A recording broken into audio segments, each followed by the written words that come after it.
Hello students. तो basics of physics में हम लोग अपना जो फोर्थ चैप्टर था हम लोग का, दैट वाज बेसिक मैथ्स, वो हम लोग लास्ट लेक्चर में कंप्लीट कर चुके थे।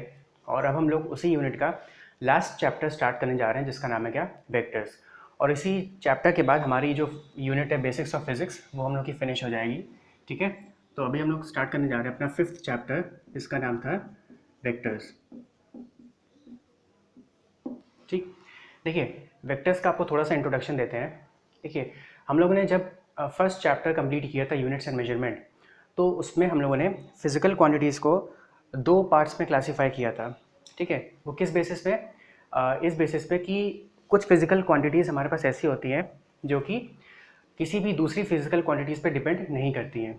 ठीक है, और कुछ ऐसी फिजिकल क्वांटिटीज़ होती हैं जो कि दूसरे पे डिपेंड करती हैं। तो जो डिपेंड करती है उनको हम लोग क्या बोलते थे, डिराइव्ड क्वांटिटीज़। और जो फिजिकल क्वांटिटीज़ किसी पे भी डिपेंड नहीं करती थी उनको क्या बोलते थे, फंडामेंटल क्वांटिटीज़। ठीक है, तो आज हम लोग उन्हीं फिजिकल क्वांटिटीज़ को फिर से दो नए ग्रुप्स में डिवाइड करेंगे, एक नए बेसिस में, एक नए क्राइटेरिया में। और वो क्राइटेरिया क्या है सुनिए।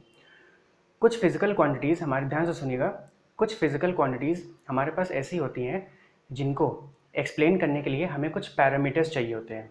ठीक है, और वो पैरामीटर्स कौन से होते हैं? एक होता है मैग्नीट्यूड और दूसरा होता है डायरेक्शन।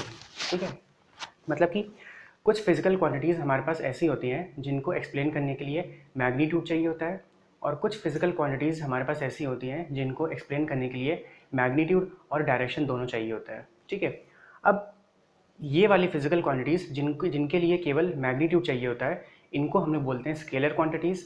और जो दूसरा जो पार्ट है जिनको एक्सप्लेन करने के लिए हमें मैग्नीट्यूड भी चाहिए और डायरेक्शन भी चाहिए, उनको हम लोग बोलते हैं क्या, वेक्टर क्वांटिटीज़। ठीक है, तो इसमें थोड़ा सा अगर इसमें लिखेंगे तो फिजिकल क्वांटिटीज़ थी हमारे पास। ठीक है, ये फिजिकल क्वांटिटीज़ की, इनको हम लोगों ने दो पार्ट्स में डिवाइड किया। एक थी स्केलर क्वांटिटीज़, ठीक है, और दूसरी क्या थी, वेक्टर क्वांटिटीज़।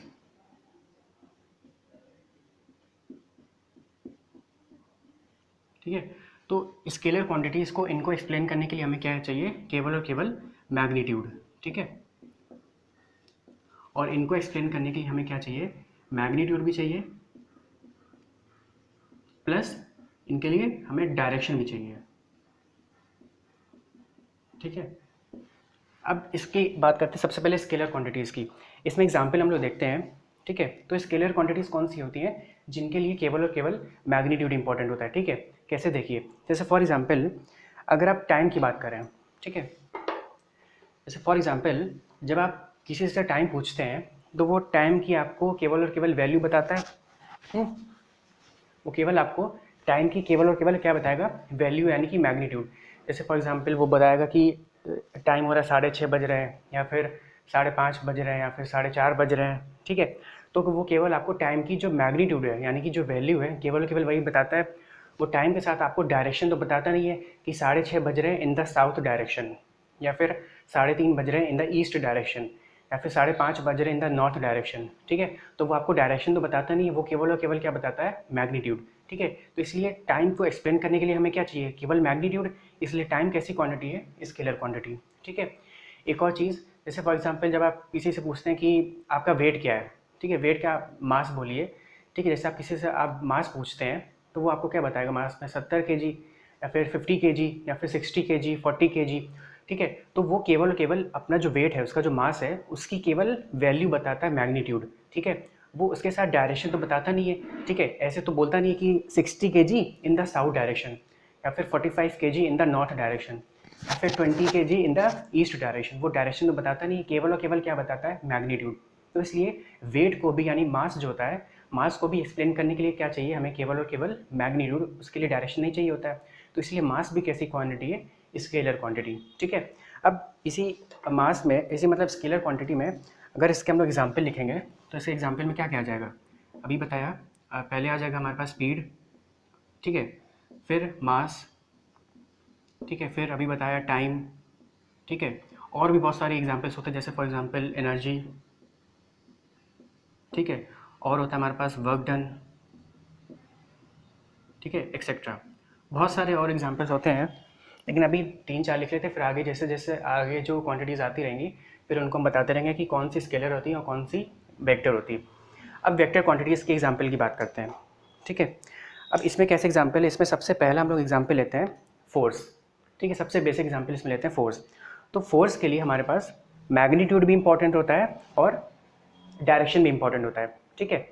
अब फॉर एग्जाम्पल कैसे देखिए, ऐसे मान लीजिए कि ये हमारे पास एक कार है, ठीक है। ये कार है, इसमें दो ऐसे टायर लगे हैं, ठीक है। अब मान लीजिए कि इस कार जैसे मान लीजिए कार ख़राब हो गई, ठीक है। तो अब एक आदमी ने क्या किया, कार के पीछे से फोर्स लगाया, मान लीजिए 10 न्यूटन का, ठीक है। फोर्स की एसआई यूनिट होती है ना, न्यूटन, आप लोगों ने 9-10 में पढ़ा होगा, ठीक है। तो एक आदमी ने इस कार के पीछे से फोर्स लगाया 10 न्यूटन, ठीक है। और एक दूसरे आदमी ने इस पर फोर्स लगा दिया इस डायरेक्शन में, वो भी 10 न्यूटन का, ठीक है। मतलब जितना फोर्स इधर से लगाया गया उतना फोर्स इधर से लगाया गया, तो ये क्या कार कभी बढ़ेगी, कभी चलेगी? ये तो कभी नहीं चलेगी, तो यही रहेगी। क्यों? क्योंकि जितना ही फोर्स इधर से उतना ही फोर्स इधर से, तो नेट फोर्स तो जीरो हो गया ना भाई। 10 इधर से और 10 उधर से आ रहे तो नेट फोर्स तो जीरो, तो ना ही कभी कार कभी इधर जाएगी और ना ही कभी इधर जाएगी, कार तो यहीं रहेगी रेस्ट पे। लेकिन अब मान लीजिए कि ये कार थी फिर से हमारे पास, ठीक है। अब इस कार में एक ने लगाया 10 न्यूटन इधर से और इसने भी लगाया 10 न्यूटन इधर से, ठीक है। तो अब ऑब्वियसली गाड़ी कहाँ जाएगी, अब ऑब्वियसली कार हमारी आगे चलती रहेगी, ठीक है। क्यों? क्योंकि अब इसमें जो दोनों फोर्स लग रहे हैं वो एक ही डायरेक्शन में लग रहे हैं और नेट फोर्स हमारे पास इधर आ गया, ठीक है। तो कार हमारी ऑब्वियसली कहाँ जाएगी, आगे, ठीक। लेकिन इस केस में एक ने इधर से लगाया 10, एक ने उधर से लगाया 10, तो गाड़ी तो रेस्ट पे रहेगी, गाड़ी थोड़ी मूव करेगी, क्योंकि नेट फोर्स तो जीरो है। 10 इधर से 10 इधर से, वो भी ऑपोजिट है, तो नेट जीरो। तो इस केस में आपने देखा कि जब फोर्स की डायरेक्शन ये थी, ये वाली थी, तब तो कार रेस्ट पे थी। लेकिन जब इस आदमी ने इस कार पे फोर्स फिर से इधर इधर ही डायरेक्शन में लगाना स्टार्ट किया, तो अब गाड़ी मूव कर रही है, ठीक है। तो अब आप लोगों ने देखा कि फोर्स के लिए डायरेक्शन भी इंपॉर्टेंट होता है, ठीक है। अगर आप डायरेक्शन गलत कर देंगे फोर्स का, जैसे इस केस में डायरेक्शन गलत कर देंगे, तो आपने देखा जो कार हमारी वो तो मूव करी नहीं। लेकिन सेकंड केस में जब डायरेक्शन सही हो गया, ठीक है, जब ये वाला फोर्स इस डायरेक्शन में लगने लगा, ठीक है, इसी की डायरेक्शन में, तो अब ये गाड़ी हमारी आगे मूव करेगी। तो फोर्स के लिए डायरेक्शन भी इंपॉर्टेंट होता है और मैग्नीट्यूड भी इंपॉर्टेंट होता है। तो इसलिए फोर्स कैसी क्वांटिटी हमारे पास, वेक्टर क्वांटिटीज़, ठीक है। तो ऐसे और भी बहुत सारी क्वांटिटीज़ हैं जिनको एक्सप्लेन करने के लिए हमें मैग्नीट्यूड भी चाहिए और डायरेक्शन भी चाहिए। तो इन सारी क्वांटिटीज़ को हम लोगों ने कहाँ पे रखा है, वेक्टर क्वांटिटीज़, ठीक है। तो इसमें अगर एग्जाम्पल हम लोग लिखते हैं, जैसे एग्जाम्पल कौन कौन से आ जाएंगे, जैसे अभी सबसे बेसिक फोर्स, ठीक है, और एक्सीलरेशन, ठीक है, और वेलोसिटी और मोमेंटम हो गया, ठीक है। और भी आप लिख सकते हैं, जैसे टॉर्क लिख सकते हैं, एक्सेट्रा, और बहुत सारे एग्जाम्पल हैं, ठीक है। तो अभी बस इतना समझिएगा कि स्केलर क्वांटिटीज़ को इनको एक्सप्लेन करने के लिए केवल मैग्नीट्यूड चाहिए और इनको एक्सप्लेन करने के लिए मैग्नीट्यूड भी चाहिए, डायरेक्शन भी चाहिए, ठीक है। अब इसमें अगला पॉइंट ऐड करेंगे कि ये जो स्केलर क्वांटिटीज़ होती हैं, ठीक है, दे कैन बी, ठीक है, दे कैन बी पॉजिटिव भी हो सकती हैं, ठीक है, नेगेटिव भी हो सकती हैं और ज़ीरो भी हो सकती हैं। और वेक्टर में भी ये भी हमारे पास पॉजिटिव भी हो सकती हैं, नेगेटिव भी हो सकती हैं और ज़ीरो भी हो सकती हैं, ठीक है। हालांकि कई जगह कुछ टीचर्स आप लोग को बताते हैं कि जो स्केलर क्वांटिटीज़ होती हैं ये कभी भी नेगेटिव नहीं हो सकती हैं, ठीक है। लेकिन ये स्टेटमेंट गलत है, क्योंकि स्केलर क्वांटिटीज़ हमारे पास नेगेटिव भी हो सकती हैं। जैसे फॉर एग्जांपल वर्क डन, जो वर्क है ये नेगेटिव भी हो सकता है, पॉजिटिव भी हो सकता है, ज़ीरो भी हो सकता है।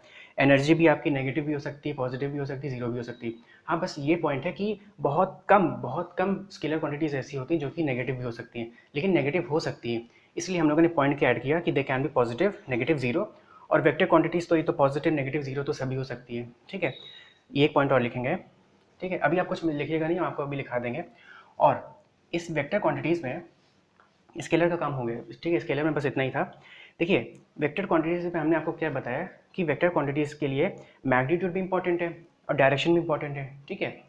लेकिन एक और छोटा सा एक बेसिक पॉइंट होता है, और वो पॉइंट को वेक्टर क्वांटिटीज़ को फॉलो करना पड़ेगा। और अगर उस पॉइंट को वेक्टर क्वांटिटीज़ फॉलो नहीं कर रही है, तो फिर वो क्वांटिटी वेक्टर क्वांटिटी नहीं है, ठीक है। और वो पॉइंट क्या है, वो पॉइंट ये है कि ये जो वेक्टर क्वांटिटीज़ हैं, they must follow, they must also follow, ठीक है, they must also follow vector laws, ठीक है, मतलब वेक्टर क्वांटिटीज़ को वेक्टर के लॉज भी फॉलो करने पड़ेंगे, ठीक है ना। वेक्टर क्वांटिटीज़ को वेक्टर के लॉज भी फॉलो करने पड़ेंगे, ठीक है। तो वेक्टर के लिए हमारे पास तीन चीज़ इंपॉर्टेंट है, क्या, एक मैग्नीट्यूड, एक डायरेक्शन, और इनको वेक्टर के लॉज भी फॉलो करने पड़ेंगे, ठीक है। मान लीजिए कि अगर कोई वेक्टर क्वांटिटी जिसके पास मैग्नीट्यूड भी है और डायरेक्शन भी है, लेकिन अगर वो वेक्टर के लॉज फॉलो नहीं कर रही है तो फिर वो क्वांटिटी वेक्टर क्वांटिटी नहीं है, ठीक है। तो कोई भी क्वांटिटी वेक्टर होने के लिए उसके लिए तीन चीज़ इंपॉर्टेंट है, एक उसका मैग्नीट्यूड होना चाहिए, डायरेक्शन होना चाहिए, और उसको वेक्टर के लॉज भी फॉलो करने पड़ेंगे। अगर वो वेक्टर के लॉज फॉलो नहीं कर रही है, ठीक है, लेकिन फिर भी मैग्नीट्यूड और डायरेक्शन दोनों हैं, लेकिन अगर ये लॉ फॉलो नहीं कर रही वेक्टर लॉज, तो फिर वो क्वांटिटी वेक्टर क्वांटिटी नहीं है, ठीक है। जैसे मान लीजिए, जैसे हमने ले लिया फोर्स। अब फोर्स मान लीजिए इसके पास मैग्नीट्यूड भी है, डायरेक्शन भी इंपॉर्टेंट है, लेकिन अगर अगर बाई चांस अगर फोर्स वेक्टर के लॉज को फॉलो नहीं करता तो फिर फोर्स वेक्टर क्वांटिटी नहीं है। लेकिन हमारी जितनी भी क्वांटिटी सारे के सारी वेक्टर लॉज फॉलो करती है, इसलिए वेक्टर क्वांटिटीज़ होती हैं, ठीक है। तो ये पॉइंट है। और वेक्टर के लॉज कौन कौन से, तीन लॉज होते हैं, एडिशन, सब्ट्रैक्शन और मल्टीप्लिकेशन, ठीक है। एडिशन, तीन लॉ होते हैं vector laws, addition, subtraction, multiplication, ये तीनों लॉ को वेक्टर क्वांटिटीज़ को फॉलो करना पड़ेगा, ठीक है। चलिए, अब इसमें हम लोग थोड़े से अपने नोट्स बनाएंगे, ठीक है। हम आपको लिखा रहे हैं, आप लिखिएगा। सबसे पहले चैप्टर की हेडिंग डालेंगे वेक्टर्स, ठीक है, और फिर एक पॉइंट लिखिएगा। हम पहले आपको एक पॉइंट लिखा रहे हैं, ठीक है, पॉइंट लिख लीजिएगा। देखिए, हम बोलने की स्पीड थोड़ी सी जल्दी रखेंगे, आप स्क्रीन पॉज करते करते आप नोट डाउन कर लीजिएगा, ठीक है। एक पॉइंट लिखिएगा कि we divide physical quantities into two groups, ठीक है, लिखिएगा। We divide physical quantities into two groups, we divide physical quantities into two groups on the basis of type of parameters required, on the basis of type of parameters required, और parameters कौन से, bracket में लिख लीजिएगा, magnitude and direction, ठीक है। On the basis of type of parameters required, bracket में magnitude and direction, for their complete explanation, for their complete explanation, ठीक है। और इसमें पहली हेडिंग डालेंगे स्केलर क्वांटिटीज़, उसी में नीचे लिखिएगा पहले स्केलर क्वांटिटीज़, और स्केलर क्वांटिटीज़ में लिखिएगा these quantities require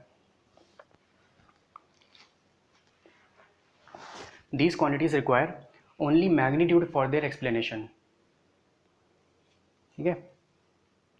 scalar quantities में लिखिएगा these quantities require only magnitude for their explanation, और एग्जाम्पल लिखिएगा speed, mass, time, energy, work done, etcetera, ठीक है। ये एग्जाम्पल लिख लीजिएगा, speed, mass, time, energy, work done, etcetera. और एक और पॉइंट ऐड कर लीजिएगा इसी में कि they can be positive, negative और zero, they can be positive, negative और ज़ीरो, ठीक। अब सेकेंड हेडिंग डालेंगे वेक्टर क्वांटिटीज़, सेकेंड हेडिंग डाल लीजिएगा। देखिए, अगर मेरे बोलने की स्पीड अगर आपको थोड़ी तेज़ लग रही है तो फिर आप, जैसे मैं एक लाइन बोलता हूँ तो आप स्क्रीन पॉज कर लीजिए, फिर लिख लीजिएगा, ठीक है। अगली हेडिंग डालेंगे वेक्टर क्वांटिटीज़, और इसमें लिखिएगा these quantities require magnitude as well as direction for their complete explanation,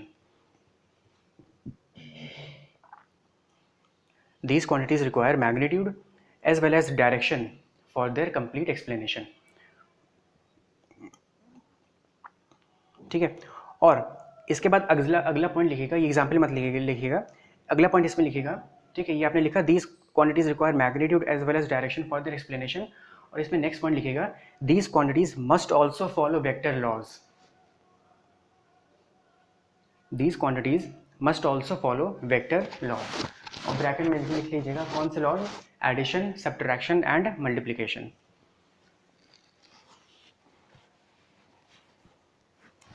bracket में लिख लीजिएगा एडिशन, सब्ट्रैक्शन एंड मल्टीप्लिकेशन। और फिर लिखिएगा इसमें example force, acceleration, velocity, momentum, torque, etcetera, ठीक है। ये एग्जाम्पल लिख लीजिएगा, और फिर एग्जाम्पल लिखने के बाद ये पॉइंट भी ऐड कर लीजिएगा कि they can be positive, negative and zero. ये भी पॉजिटिव हो सकती है, दे कैन बी नेगेटिव और ज़ीरो। ठीक है, मतलब इनके लिए मैग्नीट्यूड भी इंपॉर्टेंट होता है और डायरेक्शन भी इंपॉर्टेंट होता है, और इनको वेक्टर के लॉज भी फॉलो करने पड़ेंगे। ठीक है, तो चलिए, आई होप आप लिख चुके होंगे। और हाँ, एक और चीज़ इंपॉर्टेंट पॉइंट है कि एक और टाइप की फिजिकल क्वांटिटी इसमें भी होती है। ठीक है, मतलब ये जो पॉइंट है, they must also follow vector laws, ये हम लोगों ने क्यों ऐड किया? इसका ऐड करने के पीछे एक रीज़न आप लोग को ये लग रहा होगा ना कि कुछ हो सकता है कि कुछ क्वांटिटीज़ ऐसी हों जो कि जिनके पास मैग्नीट्यूड भी है और डायरेक्शन भी है, पर वो वेक्टर के लॉज फॉलो नहीं करती। ठीक है, तो वो एक थर्ड टाइप की क्वांटिटी होती है, उन क्वांटिटीज़ को हम लोग बोलते हैं टेंसर क्वांटिटीज़। ठीक है, उनको हम लोग बोलते हैं टेंसर क्वांटिटीज़। ये क्वांटिटीज़ कौन सी होती है? जिनके पास मैग्नीट्यूड भी होता है, डायरेक्शन भी होता है, पर वो क्वांटिटीज़ वेक्टर लॉज फॉलो नहीं करती हैं, इस वजह से उनको हम लोग बोलते हैं टेंसर क्वांटिटीज़। ठीक है, ये थर्ड टाइप की जो क्वांटिटी टेंसर क्वांटिटी है, भी हम आपको एक दो लेक्चर बाद लिखवा देंगे। ठीक है, तो ये दो टाइप की क्वांटिटीज़ होती हैं और एक और टाइप की होती है टेंसर क्वांटिटीज़। ठीक है, तो चलिए इसमें हम लोग अपना एक नेक्स्ट टॉपिक स्टार्ट करते हैं। देखिए, अगर कोई भी चीज़ आप लोगों से छूट गई हो तो आप लोग स्क्रीन पॉज करके आराम से लिख सकते हैं। ठीक है,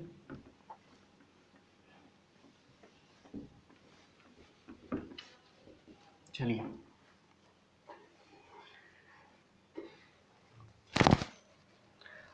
अब नेक्स्ट टॉपिक स्टार्ट करते हैं हम लोग।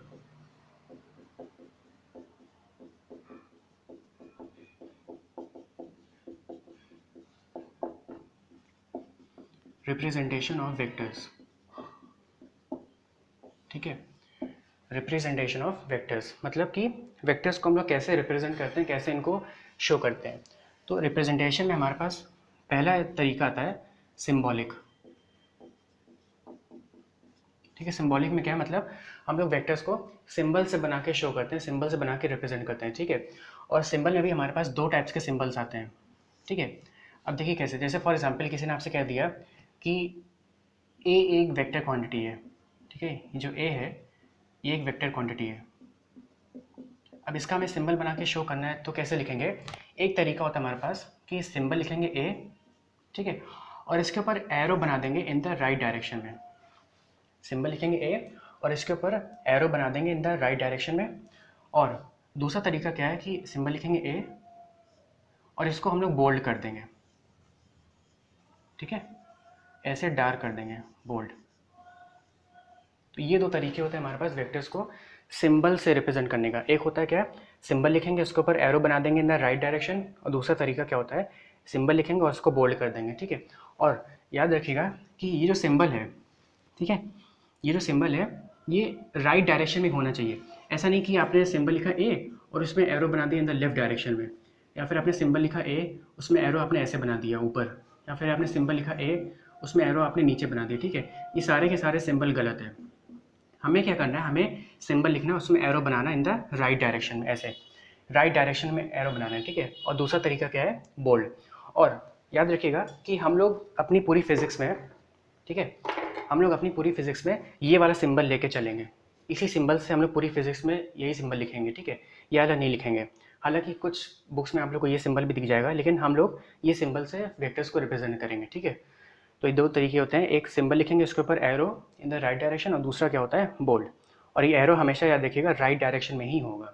ठीक है, ये था वेक्टर्स का सिंबॉलिक रिप्रेजेंटेशन, यानी कि सिंबल से। तो आप स्क्रीन पॉज करके आप इसको कॉपी कर लीजिए। ठीक है, अब जैसे फॉर एग्जांपल किसी ने आपसे कह दिया कि फोर्स एक वेक्टर क्वांटिटी है। ठीक है, मान लीजिए फोर्स एक वेक्टर क्वांटिटी है, और वेक्टर क्वांटिटी तो होती है। ठीक है, तो अब इस फोर्स को कैसे रिप्रेजेंट करेंगे? तो हम लोग सिंबल लिखेंगे इसका एफ। एक तरीका ये क्या होता है कि सिंबल लिखेंगे एफ, इसके ऊपर arrow in the right direction, या फिर दूसरा तरीका क्या है, सिंबल लिखेंगे एफ और इसको ऐसे डार्क कर देंगे। ठीक है, ठीक है, ऐसे डार्क कर देंगे। ये दो तरीके होते हैं। ठीक है, चलिए ये भी आप कॉपी कर लीजिएगा, और हम लोग अपनी पूरी फिजिक्स में ये वाला सिंबल यूज़ करेंगे। ठीक है, चलिए ये तो था हमारे पास सिंबॉलिक रिप्रेजेंटेशन।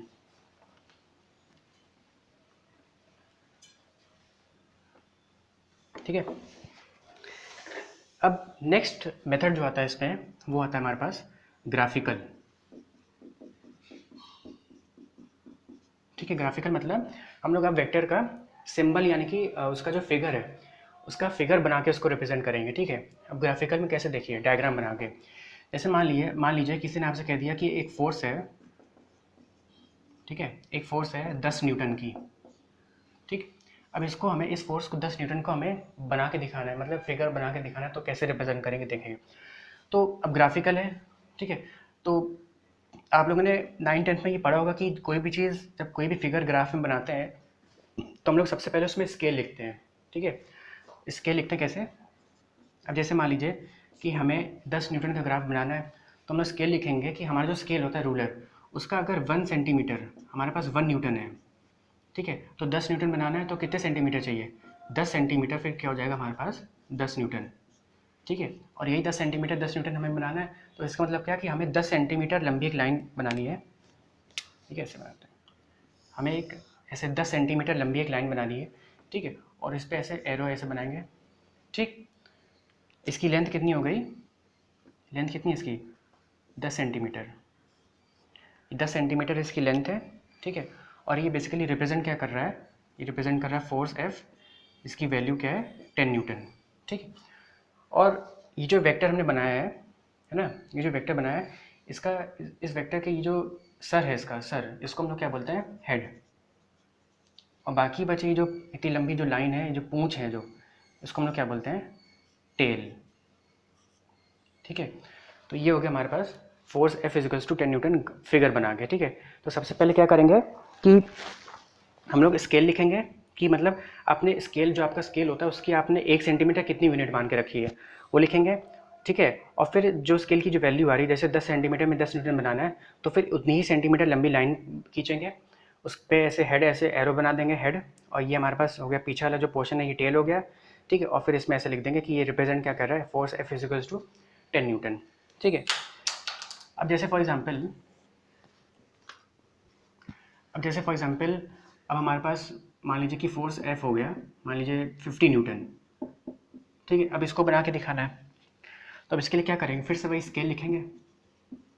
अब देखिए, अगर इसमें भी अगर स्केल हम लोग ये लिखें कि 1 सेंटीमीटर 1 न्यूटन है, तो 50 न्यूटन के लिए हमें फिर क्या करना पड़ेगा, 50 सेंटीमीटर लिखना पड़ेगा, यानी कि फिर हमें 50 सेंटीमीटर लंबी लाइन बनानी है। लेकिन वो 50 सेंटीमीटर इतनी लंबी लाइन हो जाएगी कि हम लोग के लिए बहुत टफ होगा, ठीक है, बहुत डिफिकल्ट होगा भाई। 50 सेंटीमीटर आप अपनी नोटबुक में भी बना नहीं सकते। तो फिर उसके लिए हम लोग क्या करते हैं कि हम लोग उसकी फिर जो स्केल की जो एक सेंटीमीटर होता है उसकी वैल्यू बढ़ा देते हैं, ठीक है। जैसे हम यहाँ पे लिख देंगे कि 1 सेंटीमीटर हमारा रिप्रेजेंट कर रहा है 10 न्यूटन, ठीक है। भाई 9th-10th में हम लोग ग्राफ में यही करते थे ना, कि हम लोग स्केल अपने अकॉर्डिंग लेते थे, आपको जितनी भी यूनिट इसमें लिखनी है आप लिख सकते हैं। तो हमने क्या किया, 50 न्यूटन बनाना है, तो हमने मान लिया स्केल का हमारा 1 सेंटीमीटर 10 न्यूटन है, ठीक है। तो 50 न्यूटन के लिए कितने सेंटीमीटर चाहिए, 5 सेंटीमीटर, तो 5 सेंटीमीटर क्या हो जाएगा, 50 न्यूटन। मतलब अब हमें क्या करना है, अब हमें 5 सेंटीमीटर लंबी एक लाइन बनानी है, ठीक है, 5 सेंटीमीटर लंबी एक लाइन बनानी है, इस पर ऐसे एरो बना देंगे, ठीक है। और ये रिप्रेजेंट क्या कर रहा है, force F equals to 50 newton, और ये कितनी लंबी लाइन है, ये 5 सेंटीमीटर लंबी लाइन है, ठीक है। ये हो गया हमारे पास force F equals to 50 newton, ठीक है। ऐसे हम लोग वेक्टर को ग्राफिकली रिप्रेजेंट करते हैं ग्राफ बना के, ठीक है। तो सबसे पहले क्या करेंगे, अब जैसे मान लीजिए अगला एग्जाम्पल में आपके पास आ गया कि अब फोर्स है 100 न्यूटन, 100 न्यूटन फोर्स है, ठीक है। अब उसको आप ग्राफ बना के दिखाइए, तब उसमें क्या करेंगे, तब उसमें हम लोग ये जो स्केल की जो वैल्यू है 10 न्यूटन, इसको हम लोग और बढ़ा देंगे, तब हम लोग के लिए 1 सेंटीमीटर हम लोग लिख लेंगे क्या, 25 न्यूटन। तो 100 न्यूटन बनाना है तो कितने सेंटीमीटर चाहिए, 4 सेंटीमीटर, तो 4 सेंटीमीटर फिर क्या हो जाएगा हमारे पास 100 न्यूटन। भाई 1 सेंटीमीटर अगर हम 25 न्यूटन लेके चल रहे हैं, तो 4 सेंटीमीटर में 100 न्यूटन आ जाएगा। तो तब हम लोग क्या करेंगे, तब हम लोग 4 सेंटीमीटर लंबी लाइन बनाएंगे, और फिर उसमें एरो बना देंगे, और फिर लिख देंगे this represent force F is to 100 newton, ठीक है। तो ये होता है वेक्टर को ग्राफिकल यानी कि फिगर बना के ऐसे रिप्रेजेंट करते हैं। सबसे पहले क्या लिखेंगे, स्केल, और स्केल अपने अकॉर्डिंग लिखना है, और फिर उतनी लंबी लाइन बनाएंगे और एरो बना देंगे, और फिर यही हो गया हमारे पास फोर्स एफ, ठीक है। और एक और चीज़ कि ये जो मेथड है ग्राफिकल, ये हम लोग को कहीं काम नहीं आएगा, ठीक है। मतलब आप लोगों के एग्जाम में कभी भी ऐसा नहीं होगा कि आप लोग को एक ग्राफ पेपर दे दिया जाएगा और उस पर आपसे क्वेश्चन आएगा कि ड्रॉ दिस फोर्स, ठीक है, ऑफ 50 न्यूटन 100 न्यूटन, ऐसा कहीं काम नहीं आएगा। बस एक तरीका होता है, एक मेथड होता है, इसलिए आपको रिप्रेजेंट कर दिया, ठीक है। आगे कहीं भी, ना ही कभी नीट में, ना ही जेई में, ना ही किसी स्कूल एग्ज़ाम में कहीं काम नहीं आने वाला, ठीक है।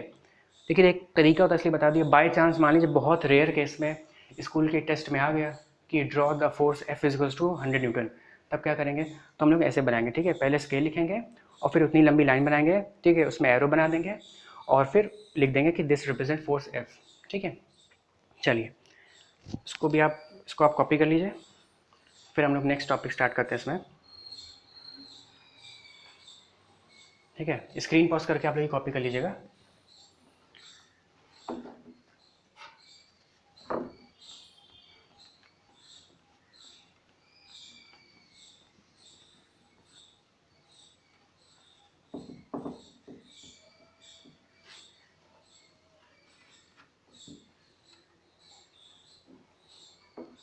ठीक है, चलिए।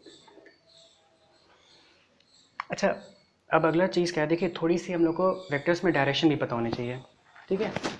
थोड़े बहुत डायरेक्शन भी मालूम होने चाहिए, जैसे कि जैसे नॉर्थ साउथ ईस्ट वेस्ट आप लोग जानते हैं, ठीक है। तो ये हमारे पास क्या होता है, नॉर्थ, ये होता है हमारे पास साउथ, ये वाला होता है ईस्ट और ये वाला होता है वेस्ट, ठीक है। और आप लोग को ये भी मालूम होगा कि ये सब आपस में एक दूसरे से परपेंडिकुलर होते हैं 90 डिग्री, ठीक है। ये भी परपेंडिकुलर होता है, ये भी परपेंडिकुलर होता है, ये भी सब आपस में 90 डिग्री होते हैं। ऊपर वाला डायरेक्शन कौन सी होती है, साउथ। नीचे वाली डायरेक्शन, ऊपर वाली डायरेक्शन नॉर्थ होती है, नीचे वाली साउथ, ये वाली ईस्ट और ये वाली वेस्ट, ठीक है। अब मान लीजिए कि हमने एक ये नई डायरेक्शन बना दी, एक ही नई डायरेक्शन बना दी, ठीक है।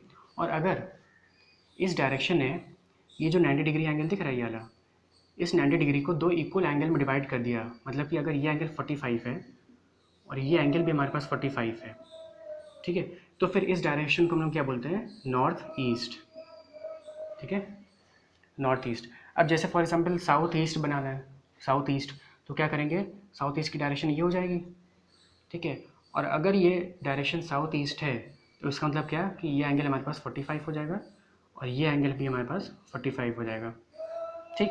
अब मान लीजिए हम लोग को बनानी है साउथ वेस्ट, तो साउथ वेस्ट की डायरेक्शन मान लीजिए ये हो गई, और अगर ये साउथ वेस्ट है इसका मतलब ये एंगल भी हमारे पास 45 है और ये एंगल भी 45, और वैसे ही नॉर्थ वेस्ट हो जाएगी, ठीक है, नॉर्थ वेस्ट, तो ये एंगल हमारे पास 45 हो जाएगी और ये एंगल भी 45 हो जाएगा, ठीक है।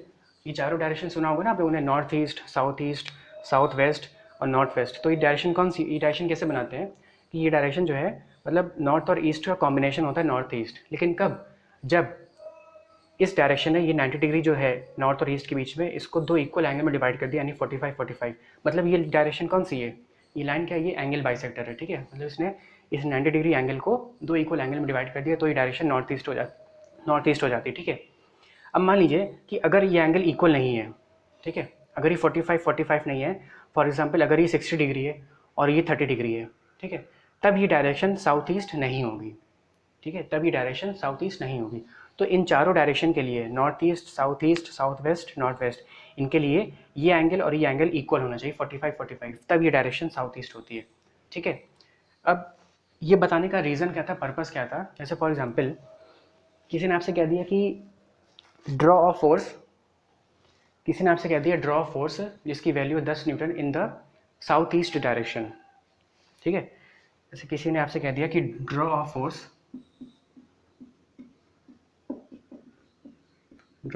जिसकी वैल्यू है 10 न्यूटन इन साउथ ईस्ट डायरेक्शन,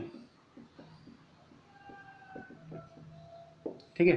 तो आप लोग क्या कैसे बनाएंगे, पहले ऐसे डायरेक्शन बनाएंगे चारों, ये वाली होती है हमारे पास साउथ और ये वाली होती है ईस्ट, ठीक है। अब साउथ ईस्ट बनानी है तो साउथ ईस्ट कहाँ से आती है, ये होगी साउथ ईस्ट, ठीक है, ये डायरेक्शन साउथ ईस्ट होगी। और अगर ये डायरेक्शन साउथ ईस्ट है इसका मतलब ये एंगल हमारे पास 45 होगा और ये एंगल भी हमारे पास 45 डिग्री होगा, ठीक है। और यही रिप्रेजेंट क्या कर हमारे पास, force F is equal to 10 newton, ठीक है। तो ये मतलब डायरेक्शन भी आप लोग को पता होना चाहिए, ठीक है। इसमें हम ऐसे लिख दे रहे हैं कि ये क्या था हमारे पास, डायरेक्शन नॉलेज,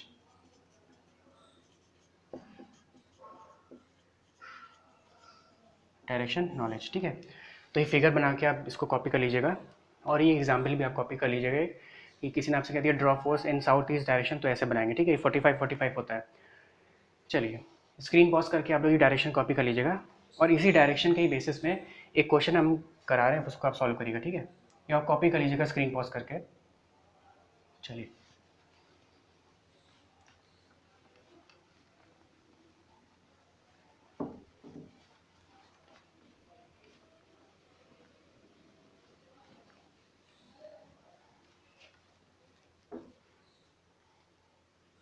ठीक है, चलिए इसमें क्वेश्चन करेंगे हम लोग। आपको क्या करना है, draw the following vectors.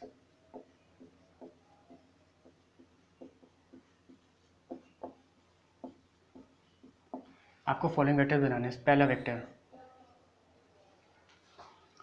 Force F1, ठीक है, 5 न्यूटन इन नॉर्थ डायरेक्शन, ठीक। अगला फोर्स F2, 10 न्यूटन इन साउथ ईस्ट डायरेक्शन, ठीक है, साउथ ईस्ट डायरेक्शन। अगला फोर्स F3, 20 न्यूटन इन नॉर्थ ईस्ट डायरेक्शन, ठीक है। नेक्स्ट फोर्स F4, अब ये देखिएगा, ठीक है, force F4 10 newton 30 degree north of west, 30 degree north of west. अगला है फोर्स F5 20 न्यूटन 75 डिग्री, ठीक है, 75 डिग्री साउथ ऑफ ईस्ट। अब इन सारे फोर्स को हम लोग को इन सबको मतलब फिगर बना के शो करना है, ठीक है। अब एक क्वेश्चन हम आपको करके दिखा दे रहे हैं, ठीक है। अगला क्वेश्चन आप लोग खुद करिएगा, देखिए, ठीक है। तो सबसे पहले हम लोग वही अपना बनाएंगे, ठीक है। देखिएगा, ये हो गई हमारे पास नॉर्थ, ये हो गई साउथ, ये हो गई ईस्ट, और ये हो गई वेस्ट, ठीक है। तो सबसे पहले फोर्स कौन सा है, force F1 is to 5 newton north में, ठीक है। अब नॉर्थ ये वाली है, ठीक है। तो 5 न्यूटन कहाँ से बनाएंगे भाई, 5 न्यूटन का नॉर्थ डायरेक्शन में, तो नॉर्थ तो सीधा ऊपर है परपेंडिकुलर, तो यही हमारे पास कौन सी हो जाएगी, 5 न्यूटन, ठीक है।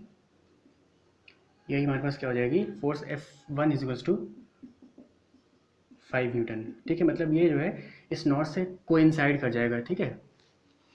F1 इज टू 5 न्यूटन, ये पहली हो गई फोर्स। दूसरी force F2 10 Newton south east, F2 है 10 न्यूटन साउथ ईस्ट।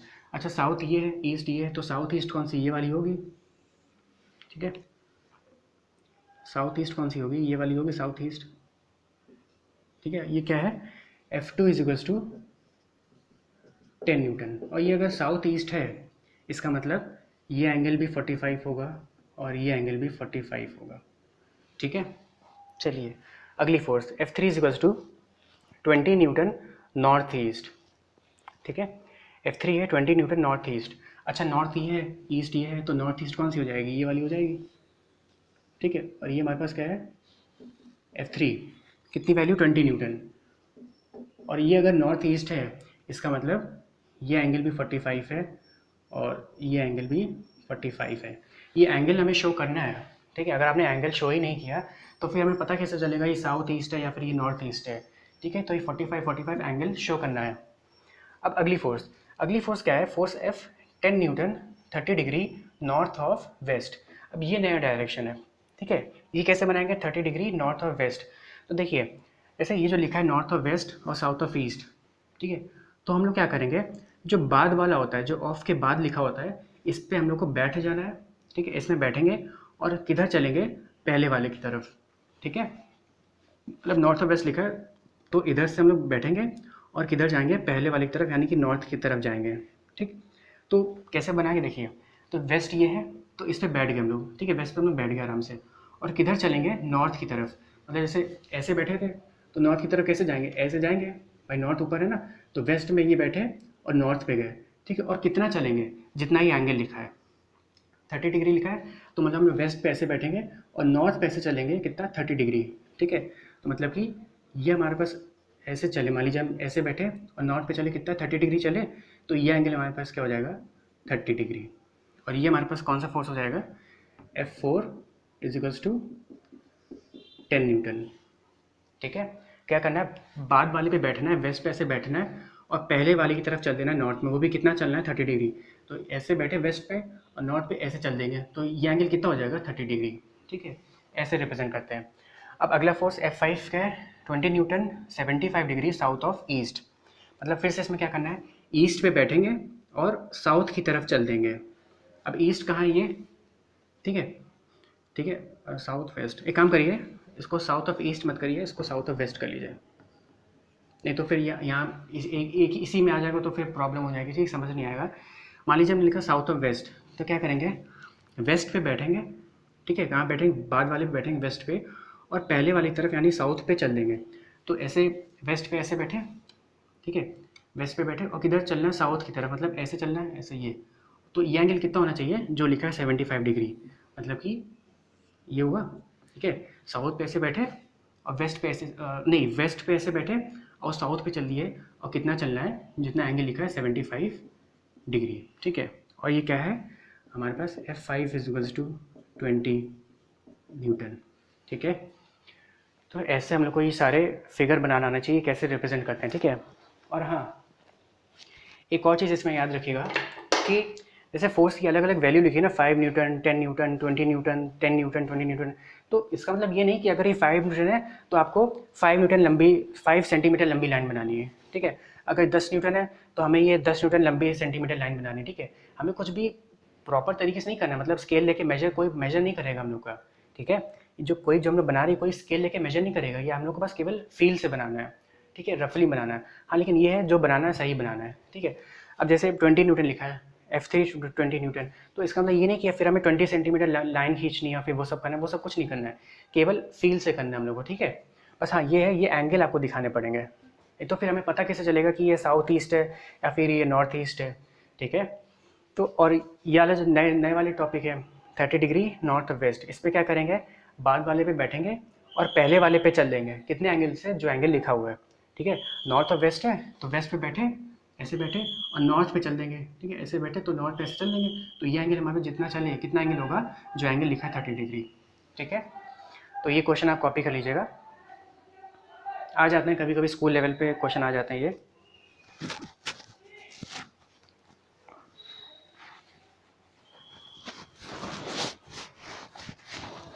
ठीक है, स्क्रीन पॉज करके आप ये क्वेश्चन कॉपी कर लीजिएगा, और एक क्वेश्चन हम आपको होमवर्क के लिए दे दे रहे हैं, फिर अगले लेक्चर में हम लोग उसी क्वेश्चन से पहले स्टार्ट करेंगे। ठीक है,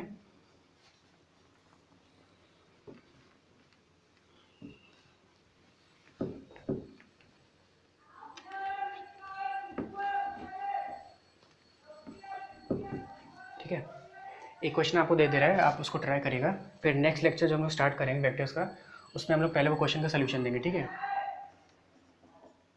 आपको वही करना है, ड्रॉ द फॉलोइंग वेक्टर्स।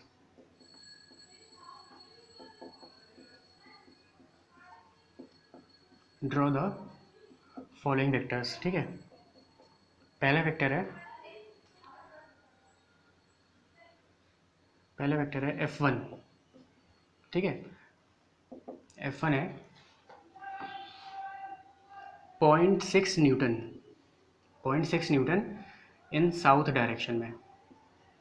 अगला F2 है हमारे पास 5 न्यूटन नॉर्थ वेस्ट डायरेक्शन में। अगला है F3 न्यूटन, F3 है 10 न्यूटन साउथ ईस्ट डायरेक्शन में। ठीक है, अगला है F4 = 6 newton, 70 degree south of east. ठीक है, नेक्स्ट है F5 = 2.5 newton 90 degree north of west. ठीक है, फिर नेक्स्ट है F6 vector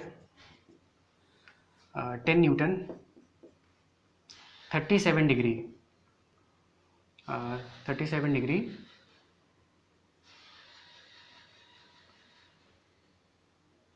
37 degree south of waste.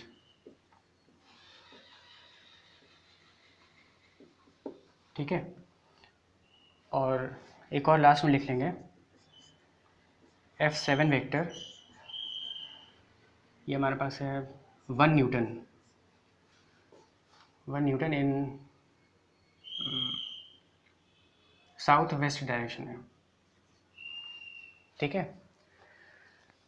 तो ये है सात वेक्टर्स है, 7 फोर्स है, ये आप लोग को फिगर बना के इन लोग को आपको शो करना है। ठीक है, और इस क्वेश्चन को हम लोग फिर नेक्स्ट लेक्चर में इसको डिस्कस करेंगे। हम लोग पहले क्वेश्चन करेंगे, आप लोग सॉल्व करिएगा। ठीक है, ये तो आप लोग जान चुके हैं कि साउथ वाला कैसे करेंगे, साउथ वेस्ट वाला कैसे करेंगे, नॉर्थ वेस्ट, साउथ ईस्ट।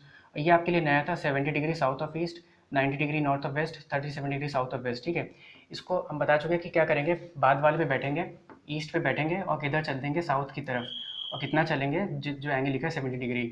अब नॉर्थ ऑफ वेस्ट है तो वेस्ट पे बैठेंगे, नॉर्थ पे चलेंगे 90 डिग्री से, फिर 37 degree south of west, west पे बैठेंगे और साउथ पे चलेंगे कितना, 37 डिग्री। ठीक है, तो ये क्वेश्चन आप लोग ट्राई करिएगा और नेक्स्ट लेक्चर में इसको हम लोग डिस्कस करेंगे। पहले क्वेश्चन का सोल्यूशन देंगे और फिर इसके आगे के टॉपिक हम लोग आगे फर्दर कंटिन्यू करेंगे। ठीक है, तो चलिए मिलते हैं आप लोगों से नेक्स्ट लेक्चर में।